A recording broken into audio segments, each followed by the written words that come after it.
Christmas time is my favorite time. The very, very best to you. Христийн мэндэлсэн өдөр буюу Христмас баярын тухай. Дэлхийн ихэнх оронд жил бүрийн хамгийн баяр хөөртэй өдрийн нэг нь Христмас баярын өдөр байдаг. Энэ өдөр хүмүүс гэр бүлээрээ цугларч, бие биендээ бэлэг өгч, гэмт амьдралаа орхин шинэ амьдралыг авч, ад жаргалтай болсноо тэмдэглэн цугалцгааж, тусгайлан хоол унд хийж зочлон өнгөрүүлдэг байна. Энэ өдөр Есүс Христ нэртэй нэгэн хүн Израилийн Бэтлехэм хотод төрсөн түүхэн үйл явдлыг тэмдэглэж буй өдөр юм.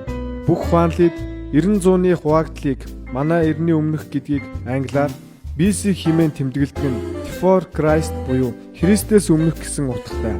Харин AD гэж тэмдэглэдэг нь их эзний үеийн он жилүүд гэснийг хураангуулан латинаар Anno Domini гэсэн үгээр илэрхийлсэн юм. Тэгвэл Christmas гэсэн үг нь ямар утгатай үг вэ? Christmas гэдэг үг нь Christ болон Mass гэдэг хоёр үгийн нийлэмж юм. Christ гэдэг нь Христ гэсэн үг. Mass гэдэг нь бөөнөрөө гэсэн утгатай. Merry гэдэг нь дүүрэн баяртайгаар алхах гэсэн утгатай. Ингээд Merry Christmas гэдэг нь Христийг бөөнөр бүгдээрээ дүүрэн баяртайгаар даах гэсэн утгатай юм. Ийхүү хүмүүс Merry Christmas гэж хэлдэг. Тиймээс энэхүү баяр нь Есүс Христийн хүний амьдралд хийж гүйцэтгсэн зүйлийг ухаарч ойлгосон, итгэж дагсан, амьдралаа өөрчилж явах хүмүүсийн баяр юм. Яагаад гэвэл энэ дэлхий дээр Есүс Христээс илүү сайнаар нөлөөж байсан хүн үгүй. Есүс хүн төрлөختний гэм нүгэл мөнхийн зовлонгоос аврахын тулд ирсэн билээ. Түүний амьдрал ба үг нь хүн төрлөختний амьдралыг агуу ихээр өөрчилсөөр ирсэн. Зул сарын өнгө яагаад улаан ногоон байдаг вэ? Зул сарын бэлэг тэмдэг болсон өнгө бол улаан болон ногоон өнгө юм. Ногоон өнгө нь хахир хатуу өвөл цагт амьдрах итгэл ба үнэнч байдлыг бэлэгддэг. Харин улаан өнгө нь Христийн дэлхийг аврахын тулд урсгасан цусыг бэлэгддэг билээ. Ногоон ба улаан өнгийн хоршил нь Христийн их хүч чадлын бэлэг тэмдэг юм. Тиймээс энэ хоёр өнгийг хослуулан бэлэг дурсгалын зүйлс болон гацуур мод тэрч байтугай ширээний бүтээлгийг ч чимдэг байна. Зул сарын баярыг чимдэг нэгэн гол зүйл бол лаа юм. Лаа бол хүн төрлөختний зовлонгийн харанхуйг гэрэлтүүлсэн Есүсийн хайрыг бэлэгдсэн. Өөрөөр хэлбэл лааг орчин үед гэрлэн чимэглэлээр орлуулан тавьдаг байна.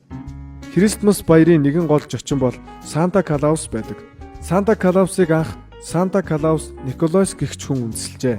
Тэрээр ертөнцийн эзний хайр, авралыг мэдэрснээр Христэд зүрх сэтгэлээ зориулсан нэгэн байлаа.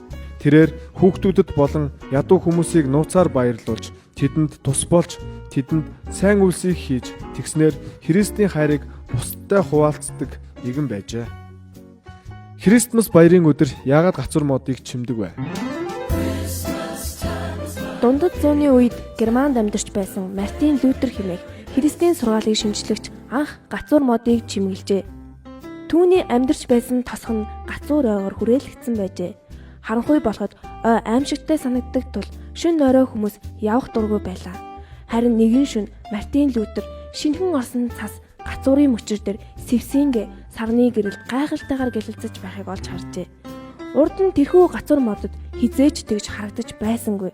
Цасанд дарагдсан ой сарны гэрлээр ийм гайхамшигтай болсныг хараад Мартин Лютер бидний гэм нүгэлтэй харанхуй амьдралыг цас мэт цэвэр дунгалаг болгож өөрчилсөн Есүсийн золиос цусаар дамжуулан бид энэ ертөнцид хүмүүсийн дунд гэрлэн болж чадах юм байна гэж боджээ. Энэ мөчөөс хойш гацуур модыг чимэглэх болжээ. Есүс Христийн цусыг бэлэгдсэн гомсог улаан тууз болон гэрэл болон эрснийг нь бэлэгдэж гэрэлтсэн чимэглэлүүдээр чимдэг болжээ. Christmas баяраар Candy King хэмээх ирээн дэгээ хэлбэртэй чихрийг яагаад хэрэглэдэг вэ?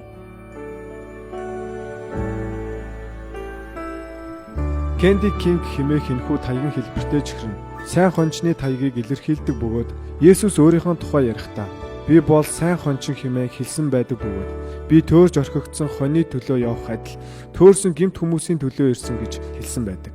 Иймээс таягийн хэлбэртэй байдаг байна. Харин цагаан болон улаан өнгөний хувьд цагаан Есүсийн ариун байдлыг илэрхийлж, улаан нь төөрсөн хүмүүсийн төлөө амь навсаа зориулсан Есүсийн цусыг бэлэгддэг байна.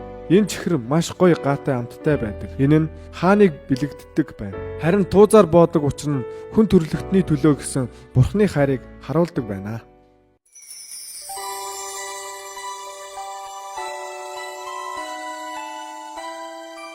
Ингээд та бүхэн Крисмас баярын тухай багхан боловч мэдэж авлаа.